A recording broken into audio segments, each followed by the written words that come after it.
Менің каналыма қош келдіңіздер. Бүгін өте дәмді әрі пайдалы ягодный чай әзірлейміз. Оған қажетті ингредиенттер мөлшері видеоның описаниясында бар. Бұл шайды әзірлеуге кез келген үйіңізде бар қатырылған немесе балғын күйіндегі жидектерді қолдануға болады. Мен малина, клубника, ежевика, вишня және черная смородинаның қатырылған жидектерін қолдандым.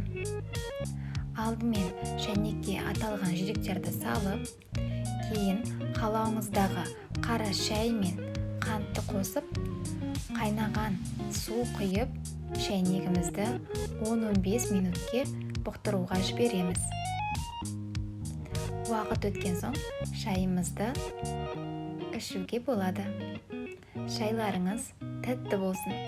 Шайдың дәмі керемет. Міндетті түрде жасап көруге кеңес беремін. Келесі кездескенше.